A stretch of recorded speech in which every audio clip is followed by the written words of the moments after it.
Hello, everyone. This is Jeffrey Kerr. I'm here again with my friend Alex Meyer. We're here to discuss more awards predictions, and this time we're getting in the midst of things with Oscar season, and we're starting with the Golden Globes, with nominations being announced tomorrow morning. So, with very little time left, we're going to be discussing our predictions for the nominations. We'll be starting in the film categories, and then the next slugfest will be in the TV categories. But for now, let's get to film.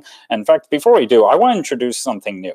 Now, in the past, Alex and I would just dig into our rankings on Gold Derby. However, what I'm going to start with is that, you know, since we're discussing nominations, what I'll be doing here is I'll be reading off the predicted lineup by the combined odds on Gold Derby, and then we're gonna go into how identical and or different they are from ours. So, starting off as Best Film Drama, and according to the rankings of Gold Derby, the five predicted to make the cut are Star is Born, If Beale Street Could Talk, Black Klansman, First Man, and Black Panther. So Alex, how identical is that lineup to yours? Mainly in terms of the films you have getting in. How many of those films do you have getting in? How many of them do you have not getting in? I have all five of them in the exact order you just mentioned. Oh wow! So that's interesting. Yeah, so now, yeah, because in fact, here's the one thing that people, well, now, because there's obviously all this, rooting factor for Black Panther to be the first superhero movie to make it. Well, of course, we're not even at the Oscars yet, but uh, and obviously now people, well, people are rooting for this film to really do well in the award season. So, and it's the biggest movie of the year, and I could see the Hollywood Foreign Press wanting to throw a bone at it somewhere, especially here. Though I do wonder, could there still be a bit of genre bias from older voters who are probably tired of superhero movies flooding the market at this point? Could you see that happening? Yeah, I think it could happen. I don't know if it's going to happen here just because there isn't really much of a history to go back on. Well, yeah, I Yeah, mean, not even The Dark Knight I could mean, make it at the Globes. one could argue Deadpool, but that was nominated over in the comedy side, and that Yeah. was a year that was pretty weak for comedies, so that they kind of had no choice but to put it in there if Hmm. they wanted to at least put in something that had some critical acclaim to it. Well, yeah, sports it kind of is a definition of a Golden Globes film. Well, I didn't expect it to get in. I don't think at the time because Uh, I didn't think superhero movies would go over well with them. But well, I, yeah, though I think I did predict it would get in. uh, I could see it getting in. Although if it doesn't, I guess I won't be entirely surprised. But considering its cultural relevance, it may have a stronger chance than say Deadpool. Because all Deadpool proved was that R-rated superhero movies could be successful at the box office, whereas Black Panther represented an entire cultural movement of superheroes that haven't really been on screen before. Well, yes, but no, I mean, I haven't seen Black Panther, though. I know I've made this argument several places before, especially in the forums at Gold Derby, that Chris Beecham got so angry at he had to close it up. So, Chris, if you're watching this, I'm once again very sorry about that. But yeah, I've mentioned that, a reason why The Dark Knight was a big Oscar player was because, it really, kind of stripped away all cliches and tropes that superhero movies normally come with. I have not seen Black Panther, so this is obviously not fair, probably not fair judgment, but it doesn't look to be doing anything similar. Yeah, we'll just have to wait and see because I haven't seen it either, just because I'm so far behind on the Marvel Cinematic Universe. But if this does get slews of nominations, not just here but everywhere, then I'll watch it individually, even though I'll be breaking the cycle of seeing the movies in order. But you know, Well, yes, though I'm sure fans of the film could argue that it probably works well as its own self-contained story, whereas it doesn't require you to do much homework. possibly, but I'm guessing a lot of events in it are drawn from the other films, and I'm guessing where it ends probably leads into other films too. But you know, it is a universe after all. That's true. But as for my ranking, well, as for my lineup, I have A Star is Born, If Beale Street Could Talk, Black Klansman, and the bottom two are very different, which are Can You Ever Forgive Me and Widows. Mm. I mean, I could see maybe at least Widows get possibly getting in, and but again, will will its poor box office hurt its chances? I mean, we'll see. But Well, and you have First Man getting in. because that I think was the film that critics were really rooting for and Hmm. really praising left and right. So and since these voters are journalists after all, they probably would have seen First Man at film festivals like Venice and everything. So it'll have been in the back of their minds a lot longer. Well, And that's true. Though one could consider argue. Oh, I'm sorry. Go considering ahead. considering all the unnecessary controversy that arose over the fact that you don't literally see them planting the American flag on the moon, even though we do see a small shot of it, but they don't literally show them sticking it in the ground. All the brouhaha that came out over that from people like Ted Cruz, even though he hadn't even seen the movie at that point, and I don't even know if he's seen it now.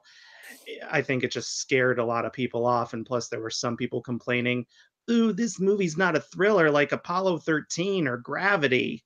Some people thought it was too boring. I Well, mean, how ridiculous. yeah, I mean, not all space movies are cut from the same cloth, people. Yeah. I mean, one could even make the argument with heist movies like Widows. I mean, I even remember tweeting at Kevin Jacobson that some of the audience response reminds me of that of Drive, where people went to that expecting a full on action movie, but were disappointed that it wasn't. And I remember one woman sued the filmmakers of Drive, claiming, they misled her with the trailers and everything. But I mean, of course, her lawsuit went nowhere. Well, yeah, even our old pal Grace Randolph referenced that several times on her channels. Oh, but yeah, in fact, another argument. Well, I guess the reason I have Widows in over, I guess, First Man. Well, Widows. Well, I mean, you could even make the argument that critics are probably rooting for Widows to succeed as well. I mean, and as well as the fact that it's more fresh into people's minds, and it's obviously directed by a Brit, Steve McQueen, who of course last film 12 Years of Slave not only won the Best Picture Oscar but won this exact category almost 5 years ago. Plus, First Man, this is Damien Chazelle's first film after La La Land, and we know how Oh La La yes. Land did a clean sweep at the Golden Globes, winning all 7 categories it was Oh yeah. nominated for. So obviously they love his work. So I have a feeling because of that, they'll probably at least keep their eye on this. Oh yeah, that's true. I mean, I would love for First Man to really make it in. I mean, though it has been underperforming at several of the critics awards, but it could use some important recognition here. So again, I hope it gets in, and if it does, I'd be thrilled. But I'm not holding my breath at this point. But we'll see. Mm. Yeah. So now on to best film drama actor. Okay, so the five predicted again in the combined odds at Gold Derby are Bradley Cooper, A Star Is Born, Rami Malek, Bohemian Rhapsody, Ryan Gosling, First Man, Ethan Hawke, First Reformed, and Willem Dafoe at Eternity's Gate. Uh, I have the same five, but not in the same lineup. Oh, okay. So I guess. Well, I mean, I guess. Well, what is your lineup? My specific rankings are Bradley Cooper, Ethan Hawke, Rami Malek, Willem Dafoe, and Ryan Gosling. Hmm. Yeah, and in fact I'll say spoiler alert. I recently took Ryan Gosling out of my predictions, even though I'd love for him to get in. I mean, he is in that honeymoon period from his win as for La La Land 2 years ago, and in fact, he's overall been recognized by the Globes 5 times before, so it could happen. Hmm. Well, I mean, I just think with the Golden Globes allowing their categories to split, that gives him a chance to be nominated here, but he probably might not get nominated anywhere else. Well, yeah, as much as we'd love for him to be, yeah. I mean, again, I'd be thrilled if even if First Man slightly overperforms, but we'll see. And oh yeah, as for my lineup, I have Bradley Cooper. Oh wait, let me get there. Yeah, Bradley Cooper, Ethan Hawke, Willem Dafoe, Rami Malek, and John David Washington for BlacKkKlansman. I mean, if we had a sixth or seventh spot, I'd probably rank him there. But given that he hasn't really gotten that much recognition anywhere else in either like the Gotham Awards or the Independent Spirit Awards, and Adam Driver's been getting most of the focus there, it leaves me wondering how well he'll do. John David Washington, that is, and the other uh, awards groups. So, Mm-hmm. yeah. So, I mean, that's partly why I don't have him here.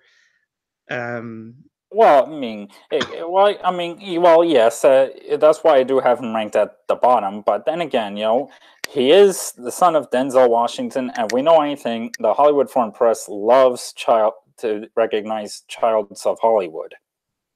mm, True, but we haven't really seen BlacKkKlansman gain like much traction beyond like say Adam Driver's performance or its screenplay. I mean, this is usually the first big ceremony where we'll see what the trends really are. So anything's possible at this point. But I mean, we haven't. It seems Adam Driver is getting the lion's share of attention right now, and it seems just with the best actor race as crowded as it is, it's going to be hard for him to get in. Well, that's true. Though another argument I can make is that, if the Hollywood Foreign Press would like to show diversity in their lineup, he probably, I could just see them going to go for him to recognize at least an African American, because I know Rami Malek is of Egyptian descent, but I don't know if he's considered a person of color or not. I think he's been referenced as one. I don't. I mean, he is. I think he's considered himself Middle Eastern descent, and Oh, okay. So, hmm, yeah. So, hey, if they both get in, hey, then hey, at least there wouldn't be only one person of color nor none at all in the lineup. yeah. Okay, so now on to best actress in a motion picture drama. Okay, the five predicted to get in by in the combined odds at Gold Derby are Lady Gaga, A Star Is Born; Glenn Close, The Wife; Melissa McCarthy, Can You Ever Forgive Me; Viola Davis, Widows; and Yalitza Aparicio, I hope I pronounced that right, for Roma. Oh wow, I have the same. I have that same lineup in that same order.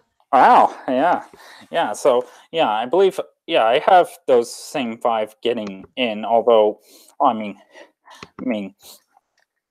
yeah, it does. Yeah, that seems likely. Though I actually have Yalitza ranked a bit higher than Viola Davis, given just, well, even though I do think this will probably be Viola's best shot at nomination for Widows throughout the entire major precursors, yeah, especially given that they divide up into drama and comedy musical, and plus, I think, well, of course, we should say that Roma is not eligible for Best Film Drama because at the Globes, a foreign film can only be eligible for Best Foreign Language Film.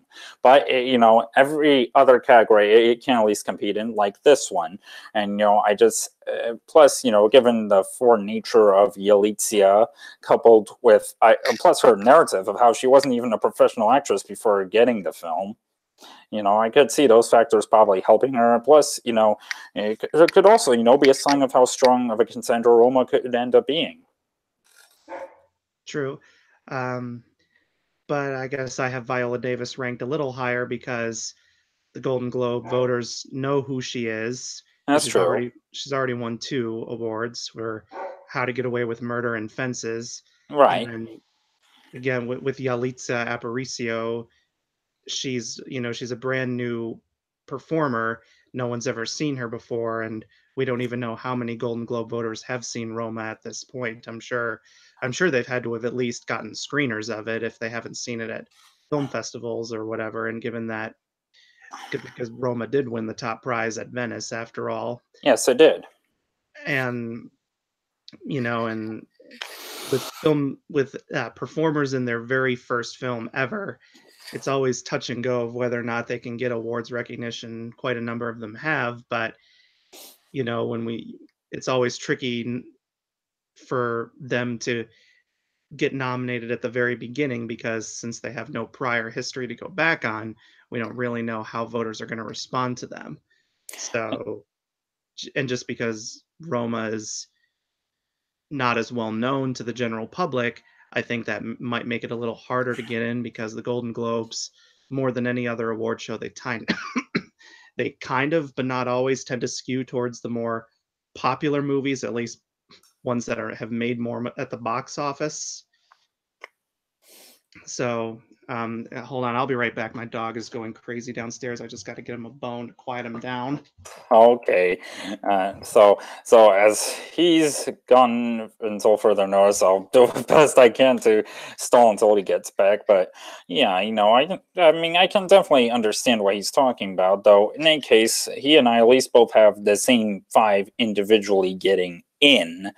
So we shall see if anyone can surprise. Like, I mean, it could be like Nicole Kidman for Destroyer, or Toni Collette for Hereditary, or Julia Roberts for no, Ben is back. Yes, or I mean, even Saoirse Ronan for Mary Queen of Scots. So any one of those sound possible. So he should be back any minute now. So where is he? Where is he? Well, but hey, I can at least say that after when we end this discussion on Best Drama Actress, we'll be heading over to Best Film Comedy Musical. So, yeah, I guess stay patient, ladies and gentlemen. Oh, okay, here he is. All right. Sorry about that. He never likes being alone for a long period of time, and this is like the most private area in which I can do these slugfests in. Yeah. So I guess you were saying about Yalitza. I I had just finished what I was saying about her. Oh, okay. So I guess now it's a good excuse to move over to the next category, which is Best Motion Picture Comedy Musical. So I'm getting Gold Derby's rankings up right now, and the five they have predicted getting in are The Favorite, Green Book, Crazy Rich Asians, Mary Poppins Returns, and Vice. So how identical is that to yours? Um, well, I have the same five, but in a very different order. Oh, wow. I have the favorite in first place, but then I have Mary Poppins Returns in second.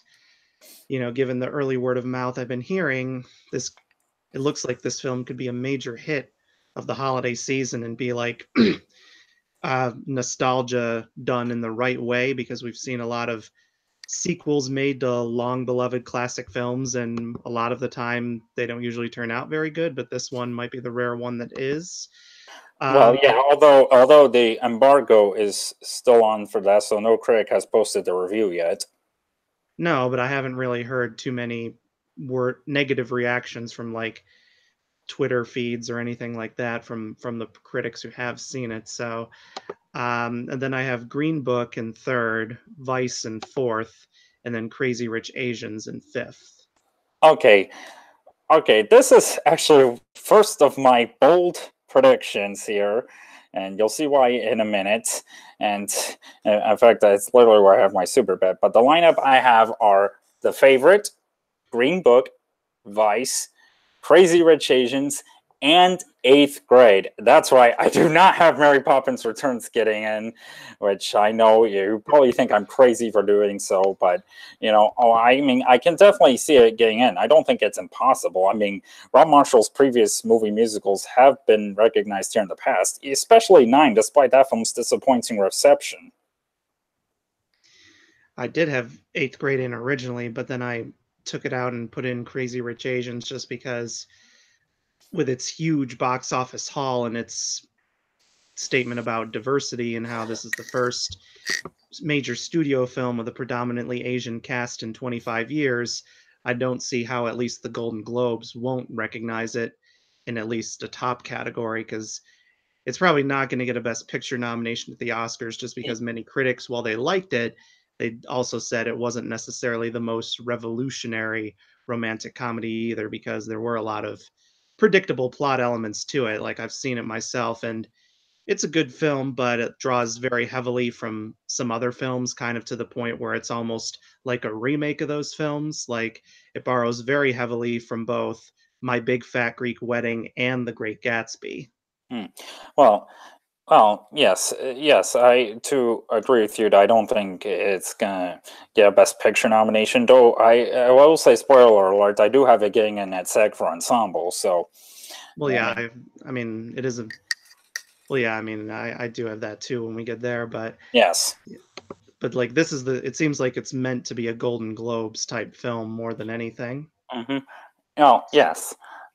Yeah, yes, and yes, and again, while I probably am making a very risky prediction not having Mary Poppins Returns in my lineup, but then again, we've seen, obviously the Golden Globes aren't industry based; they're more journalists, but still, I mean, we've seen, especially, other places like the Emmys, how dismissive they were of the Will and Grace and Twin Peaks revivals. I know that's probably not the exact same thing, but still.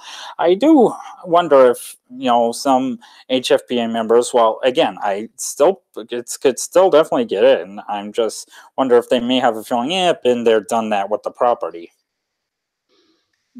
I don't think it'll happen here because the big difference here is that this is meant to be a sequel in which we'll still have a lot of the same characters, but with a whole new story. I mean, this is going to be set roughly 25 years after the original, and we'll still have Jane and Michael Banks, but of course now they're all grown up, and now they have their own children, or at least Michael does, because I think that he's the primary focus, him and his children. But and Mary Poppins comes back, and we'll get some brand new characters that we didn't get in any other Mary in the first Mary Poppins film. Whereas things like Will and Grace, Twin Peaks, or even like the last year's remake of Beauty and the Beast, you're taking a beloved property and putting all the same characters back again. So that the difference there is they're expecting you to just interact with all the same characters that you did before, whereas here, at least, there's a couple of new ones. Yeah, I mean, eighth grade, I think definitely has a chance of getting in. I think the problem here is that the field is just too crowded. Like, if Crazy Rich Asians hadn't come out this summer, I think it would definitely be a lock to get in. But considering all the strong word of mouth about Vice, we could see um, that makes it harder for it to get in. I think. And Well, if yes. Green Book hadn't been winning at like the National Board of Review and things like that, then I don't know how it would if it would still get in too, considering that some people feel it's too lightweight, and that it doesn't go deep enough into exploring racial issues. Hmm. But so that's why I have it in third place and not higher. Um, yeah, so these will be the interesting categories to watch because I will admit in the next two categories, I have some predictions that aren't necessarily in Gold Derby's top five, and I honestly don't know why. Oh, well, in any case, let's move over to Best Actor in a Motion Picture Comedy Musical. And the predicted lineup by Gold Derby's combined odds are Viggo Mortensen, Green Book, Christian Bale, Vice, Robert Redford, The Old Man and the Gun, Lin-Manuel Miranda, Mary Poppins Returns, and Nick Robinson, Love Simon. So how identical is that to yours? Um, well, I do have four of the five, but in a different ranking. But I honestly don't know how The Old Man and the Gun is classified here as a comedy. I've seen the movie; it's a fine movie, but nothing about it struck me as a comedy at all. Like I do not recall laughing once. I mean, Well, I mean, it's obviously not hangover-like comedy. no, but still, I mean, I don't remember a single moment that counted as comedic. I mean, Robert Redford, Danny Glover, and Tom Waits are like bantering with each other at one point, but that hardly makes the film a comedy. I mean, it is a drama about an elderly bank robber who's escaped from prison like 16 times. So this is just baffling to me. It really is. Because it's I wouldn't say this is as baffling as like The Martian because I can kind of understand The Martian being classified as a comedy to a certain degree, even though it largely isn't. But still, this is calling The Old Man and the Gun a comedy is like calling it's like calling Zoolander a drama. because there's Yeah. nothing really dramatic about Zoolander. And how do you compare it to Get Out being classified as a comedy last year? Uh, well, at least there, you had Lil Rel Howery as the comic relief, and every time he was on screen, he would say something that was extremely hilarious. Hmm. Plus, the film was kind of meant to be like a social satire about racism, basically. I mean, that's what Jordan Peele himself had said, whereas I don't recall anything from the Old Man and the Gun filmmakers saying that their film is meant to be a comedy. If they have, then I clearly missed it. But yeah, I this is just so baffling that I'm not even gonna bother predicting Robert Redford here. Oh wow! So what is your lineup? Okay, so I have Viggo Mortensen, Christian Bale, Lin Manuel Miranda, Nick Robinson, and my fifth ranking is Lakeith Stanfield for Sorry to Bother You. I have him in the fifth slot as well. Okay, yeah. I mean, Sorry to Bother You. It got huge raves at Sundance. Did pretty well box office wise for an independent film, of course. And a lot of people have praised it for its not only it being a satire, but having a message about like integrity versus climbing up the corporate ladder. Not to mention, in the last third of the movie, it takes a very interesting turn that very strongly mirrors a certain Disney movie. Hmm. Wait, have you seen Sorry to Bother You? Oh no, I have not. Okay, so yeah, now you'll have to watch it so that you can see if you can make the same connection to the that Disney movie that I did as I was watching it. Okay, now I'm feeling more tempted to. But okay, as for my lineup, I have Christian Bale, Viggo Mortensen, Robert Redford. I mean, I have not seen Old Man the Gun, but whether it's actually comedy or not, I'm still putting him in anyway because he's just an acting legend, and I could see just the Globes wanting to have him there. And then the rest of my rankings: Nick Robinson and Lakeith Stanfield. Yeah. All right. So now we move on to comedy musical actress. Okay, and I'm yes. The predicted lineup and Gold Derby's combined odds are Olivia Colman, The Favorite, Emily Blunt, Mary Poppins Returns, Constance Wu, Crazy Rich Asians, Elsie Fisher, Eighth Grade, and Charlize Theron Tully. All right.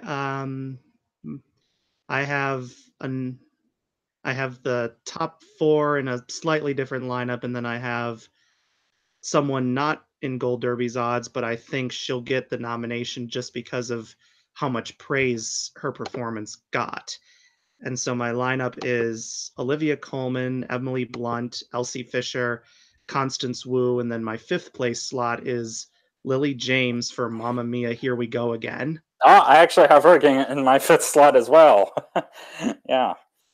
No, I didn't. I have not seen either Mamma Mia film, and I did not plan on seeing this one at all. And I was forced to watch the trailer many times in the theater. I'm thinking to myself, does this movie really need to exist at all? I mean, this is just nothing but a nostalgia cash cow. They're just trying to Well, cash in on the 10th anniversary of the original film. So well, coupled imagine, with the fact that the first film made a ton of money despite mixed reviews.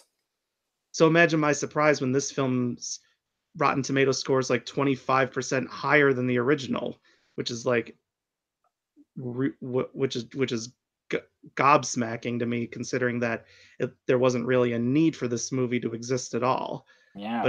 But I guess it's meant to be both a prequel and a sequel to Mamma Mia, given Oh, that it's. well, yeah, it's supposedly The Godfather Part 2, but with ABBA music. But obviously, this isn't going to get the same kind of Oscar recognition as The Godfather Part Two, because Well, obviously not. Godfather Part Two, because there were a few critics who didn't like Mamma Mia, Here We Go Again, whereas Godfather Part Two only has one negative review on Rotten Tomatoes. Well, yeah, though actually, at the time of its release, Godfather Part 2 was not as embraced by critics as it is now. No, but I mean, I know Roger Ebert only gave it 3 out of 4 stars, and he gave the first one like 4 out of 4. But it still got enough recognition that most critics liked it, and obviously Oscar voters loved it even more than the Hmm. first Godfather, because that only won 3 Oscars, and Godfather Part Two won 6. Yes. And yeah, well, what was surprising there was that the one critic on Rotten Tomatoes who did not like Godfather Part 2, Vincent Canby of the New York Times. He raved about the first one. Hmm. So it's a bit of a interesting switch there, but I did read his review. It wasn't like, oh, this movie is the worst movie ever. He did praise some things about it, but I'd have to go back and look at his review again to find out what he didn't like about it. Mm-hmm. Yeah. So as for my lineup, okay, again, this is another bold prediction because spoiler alert, don't have Mary Poppins herself making the cut. But again, I'm probably gonna get it wrong, as is probably expected. I'm gonna get it wrong, but in any case, my lineup is Olivia Colman, Constance Wu, Charlize Theron, Elsie Fisher, and Lily James. Okay. So I guess now on to Best Supporting Actor in a Motion Picture. Are you ready? Mm-hmm. Okay, the predicted lineup by Gold Derby's odds. I'm getting there are Mahershala Ali, Green Book, Sam Elliott, A Star Is Born, Richard E. Grant, Can You Ever Forgive Me, Timothy Chalamet, Beautiful Boy, and Sam Rockwell, Vice. All right. So my rankings are Mahershala Ali, Richard E. Grant, Timothy Chalamet, Sam Elliott, and then Adam Driver for Black Klansman. I have those same five getting in, although, well, slightly different rankings. Well, I do have Mahershala winning, especially since there is an IOU to him after he shockingly lost for Moonlight 2 years ago to Aaron Taylor Johnson, of all people, for Nocturnal Animals. And I was one of the few on Gold Derby who rightly predicted the Oscars were going to snub him. And I was as well. Right. Yeah, but And my theory, and I'm guessing I don't know for sure if I'm right, but I wouldn't be surprised if I am. I bet too many Oscar voters thought his performance was too cartoonish and not psychotic enough. yeah. Yeah, but in that case, well, the rankings, my overall rankings are Mahershala, Sam Elliott. I mean, he is a veteran actor after all. Richard E. Grant, who he could win. I mean, he's done quite well at some of the Critics Awards, and he's a Brit. Timothy Chalamet and Adam Driver. Yeah. I decided not to predict Sam Rockwell after I read in a forum where Chris Beecham said his role is pretty small and more like a glorified cameo. So Hmm. that makes me think he's not going to be on screen enough to make a real impression, and maybe voters will feel, well, he already won last year. We don't need to reward him again so soon. Yeah. Not so. Uh, but yeah, I actually have Sam Elliott near the bottom and not near the top, mainly because again he's only on screen for a short amount of time because he'll be there, and then a large amount of time will go by where he's not on screen, and it's a good performance, but I don't know if it has like enough impact to actually win, Well, and maybe even not get nominated as well. Like if yeah. there's anyone from A Star Is Born who could be the most vulnerable to getting snubbed, it's probably him. Well, yeah, or well, yeah, unless of course, I mean, not that I'm predicting it, but unless of course Lady Gaga gets snubbed like Madonna was for Evita. But Evita never had the same amount of acclaim that A Star Is Born has. Yeah, that's true. So, So that or granted, maybe some members of the acting branch could still feel, well, she's getting in for song anyway. I'm gonna throw my support behind someone else just to put in a good word for her. But I mean, I could see that happening. Not predicting it, but I could see it happening. yeah, but I think the film's just made too much of an impact for her to get snubbed. Yeah. Yeah, so now on to best film supporting. Well, I mean, then again, I mean, in fact, before we move on, I want to say, well, I guess an argument I could see for Sam Elliott at least getting a nomination is that this is a veteran actor who's never been recognized by the Academy at all. Mm, I mean, yeah, that's possible, but in his case, though, like, will the shortness of his performance affect him getting a nomination? It very well could, because, like I said before, while it's a good performance, there isn't necessarily like one blow your socks off moment like there was with Beatrice Straight for Network, Well, where yeah, where when or she even Anne Hathaway in Les Miserables.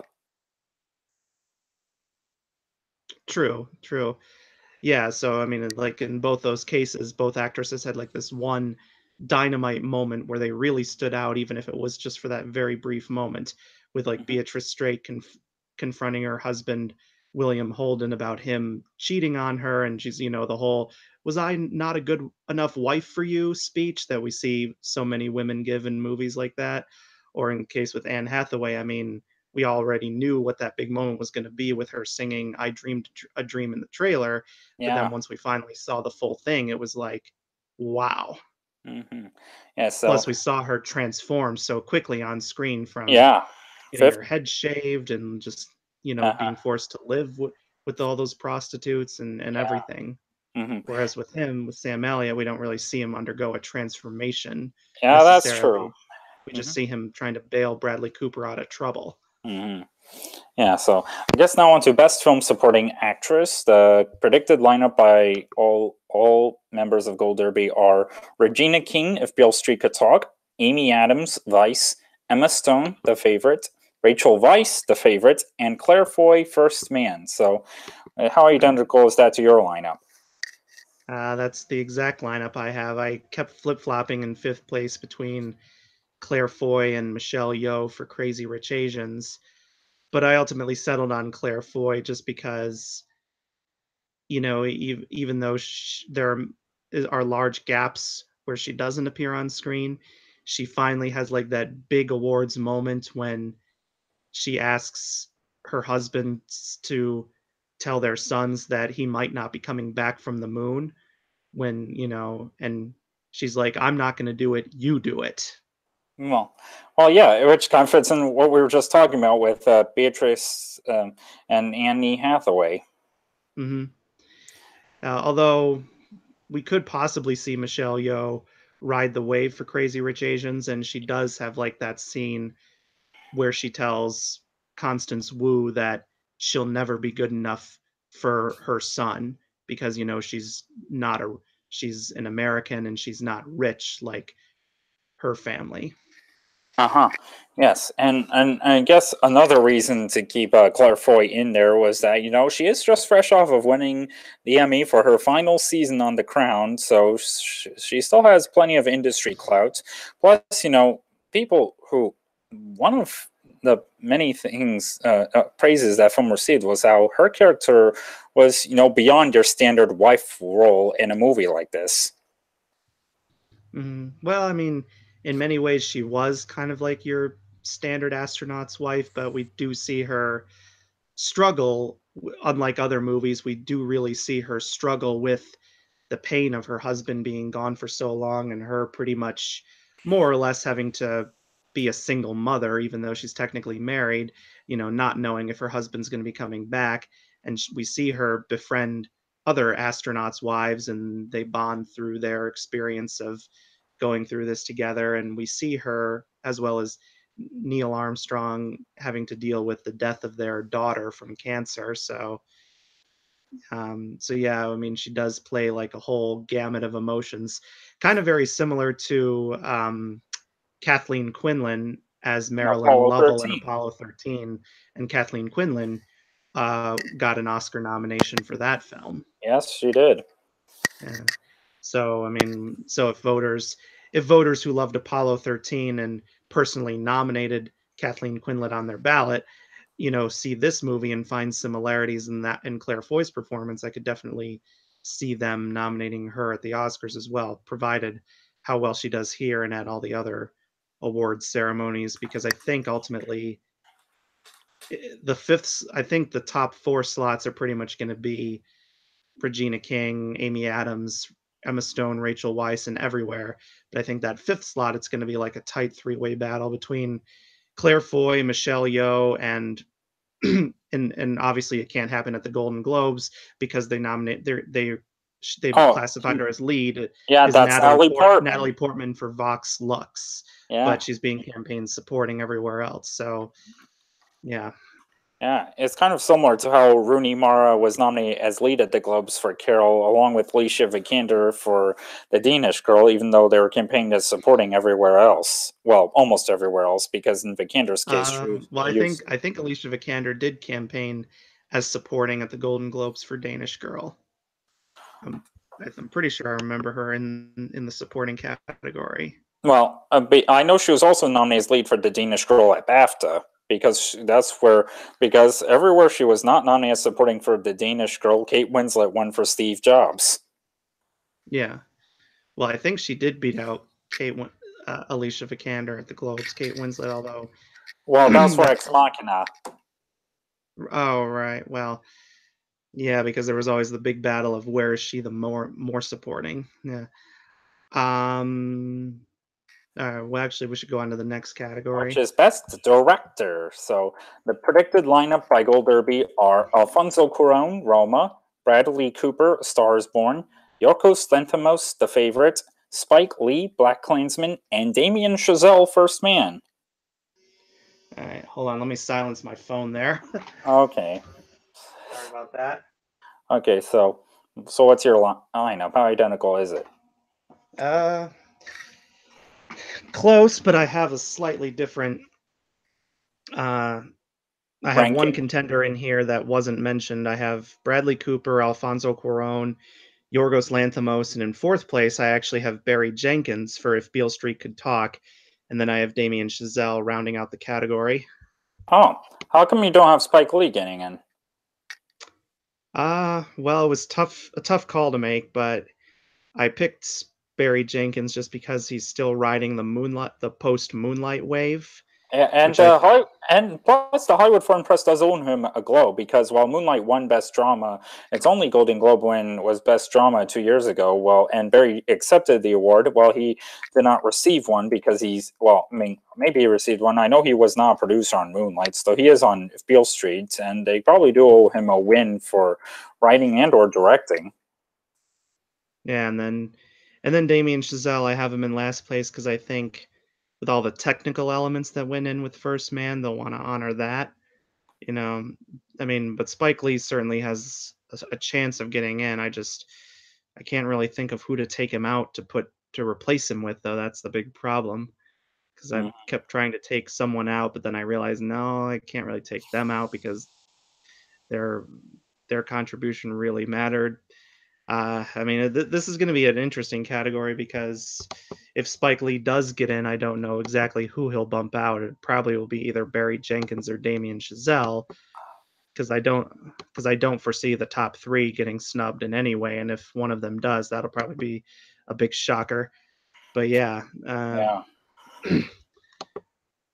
Yes. Well, I mean, I do have Spike Lee getting in. Well, I mean, again, we shall see. I mean, I guess this is kind of tricky. I mean, granted, even Peter Farrelly could manage to sneak in here for Green Book. I mean, he's usually known for making straight up comedies with his brother. Yeah, he delivers such a change of pace with Green Book.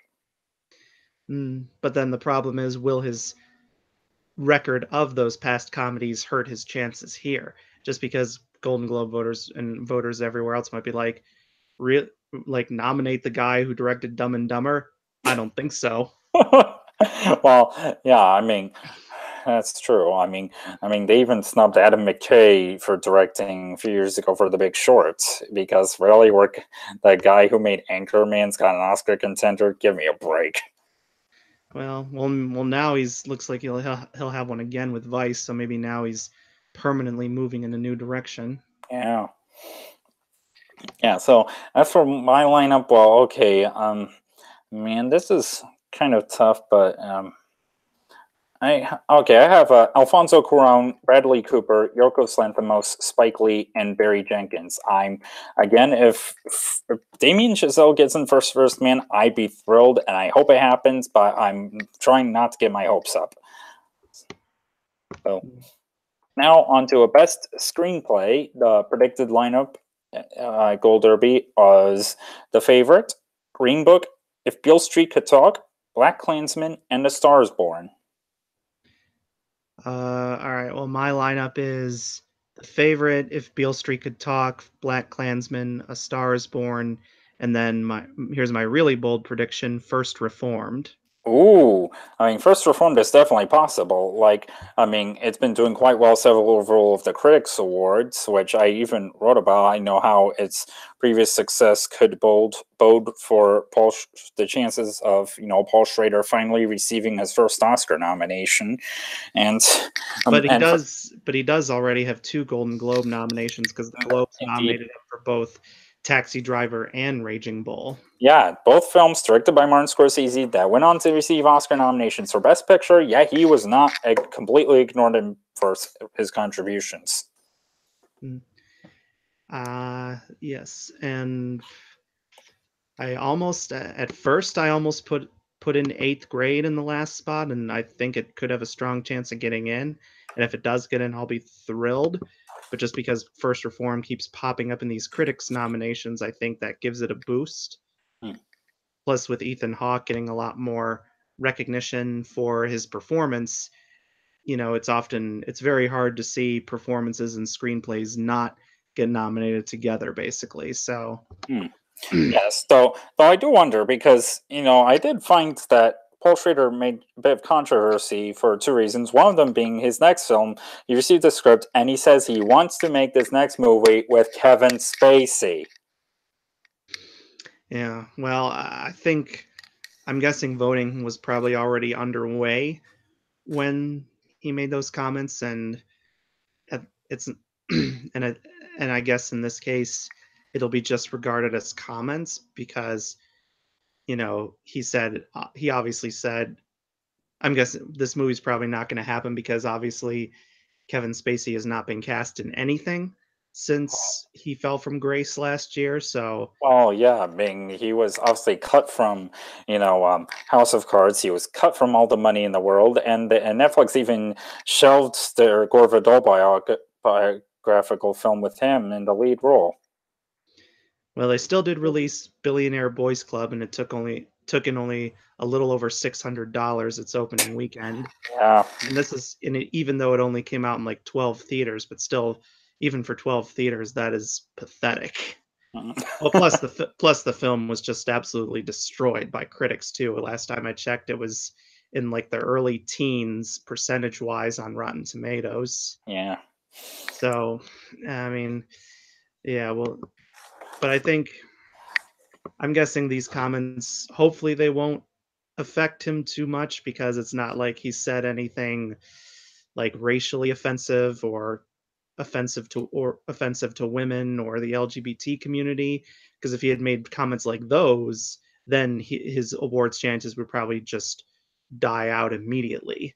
Hmm. You know. Uh, okay, so as for my lineup, I have The Favorite, If Beale Street Could Talk, Black Klansman, Green Book, and Can You Ever Forgive Me? Mm, yeah. This is always a tricky category since they don't split them into original versus adapted. And not drama versus comedy musical, it's all combined. Yeah. Yeah, but I have Can You Ever Forgive Me getting in because that appears to be the more writerly driven film of, well, I mean, I don't feel too confident in my prediction, but I at least have something to back up, making me comfortable in doing so. Mm. Yeah, well, but then again, you could say the same thing about First Reformed because Oh, even though Paul Schrader is well regarded as a writer and a director, most people primarily think of him as a writer first. oh, and And that's I think true. he, and That's true. I think he does as well because even when he directs a film, it's usually almost always one that he's written himself. Mm-hmm. Yeah. So, So, and I think writing is where his true strengths lie.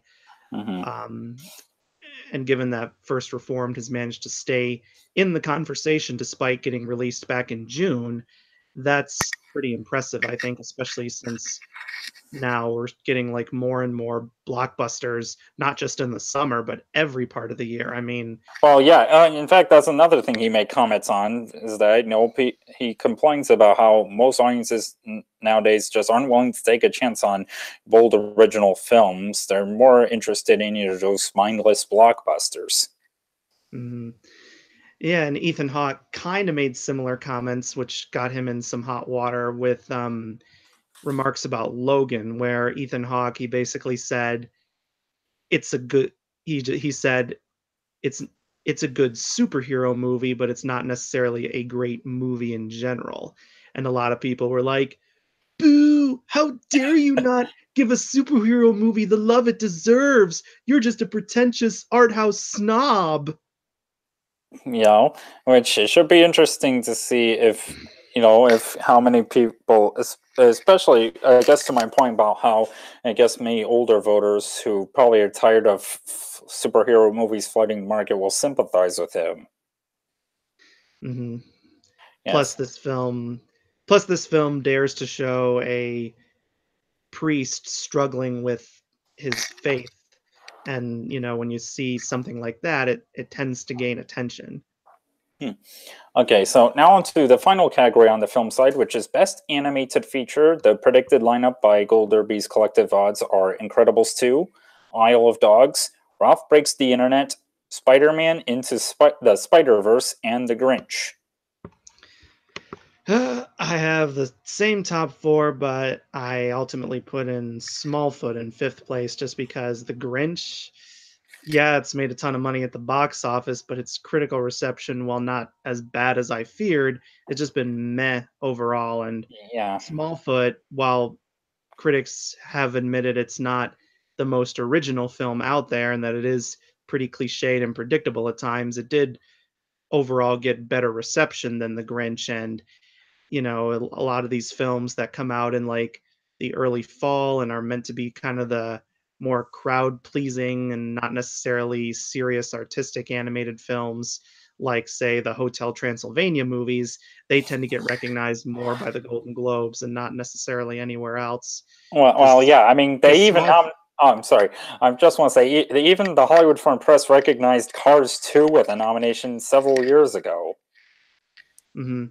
Although I personally don't hate that film as much as everyone does, but I do think it's Pixar's weakest film. Hmm. But with Smallfoot, though, I think given that it's more of a lightweight animated film, this will probably be where it gets recognition and not anywhere else. But then again, last year we saw The Boss Baby get nominated almost everywhere, including the Oscars. Yeah. So, But but then again, last year was just a crap storm of animation anyway, because you had not only The Boss Baby, but you also had the likes of the Emoji Movie, the worst animated film ever. Now, some people might think films like Norm of the North are worse, but I have not seen Norm of the North, so I can't say. But the Emoji Movie, oh, it is just an epic dumpster fire on every level. hmm. Well, I mean, the character is literally a meh emoji, and of course, that's all he is. He's just meh. He has a meh personality. He's very boring, and of course, he's voiced by that scumbag T.J. Miller. hmm. Even before his arrest for the false bomb threat earlier this year, I've never liked T.J. Miller. I thought he was awful when he hosted the Critics' Choice Awards. Plus, his voice is just so annoying in general. But Well, that's not. But he's not the worst thing of the Emoji Movie. No, no. First, we have Maya Rudolph as the smiler emoji, literally the worst animated film villain of all time. Because all she does is smile and talk in a sweet voice like this that gets so annoying in only 10 seconds. And the entire time she sounds just like Kellyanne Conway. I mean, oh, but no, that's not the worst. The worst is James Corden as High Five. Oh my god! That character does not shut up once! And he is so dumb! Oh, you know how dumb High Five is? He's so dumb he makes Jar Jar Binks look like Albert Einstein! no, I guess how would you? I have a friend. I have a friend. When he saw the Emoji Movie, James Corden's performance in that almost gave him a nervous breakdown because it annoyed him so much. And to this day, he can't stand James Corden as a result. Oh, okay. In any case, as for my lineup, okay, I have Incredibles 2, Ralph Breaks the Internet, Isle of Dogs, Spider-Man Into the Spider-Verse, and Myra. or Mirai, oh, Mirai, I think. Mirai, yeah, the anime film. Yeah. I think that'll probably be in contention everywhere else, but I'm not sure how well it'll do here because, like I said before, Golden Globe voters mainly like to stick to more popular animated films. That's We true. don't That's true. really see the smaller, like anime films get in here. Occasionally they do, but it's not usually the case. Hmm.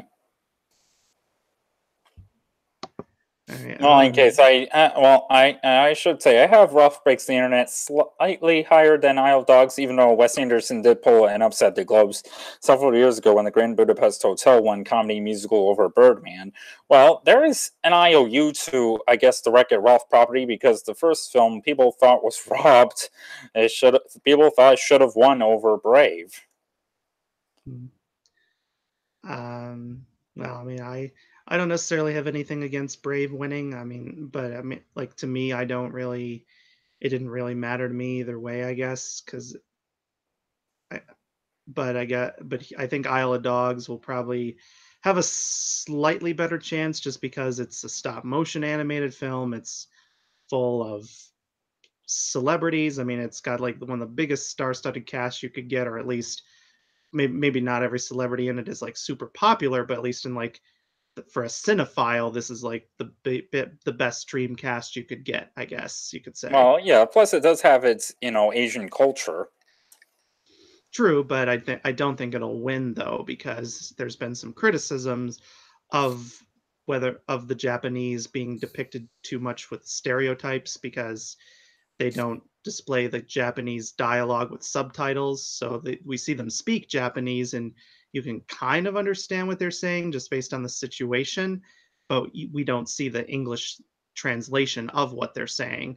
They have like Frances McDormand's character serve as a translator of sorts at times, but there's no subtitles. And then there's the whole aspect of Greta Gerwig and whether her character is a stereotypical white savior because she tries to lead. She's this American exchange student trying to lead her Japanese classmate in this protest, and they don't want to join her. And yeah, well, she's the worst character of the movie, I'll admit. Hmm. Well, in any case, that just about does it for our predictions for the film categories at the Golden Globes.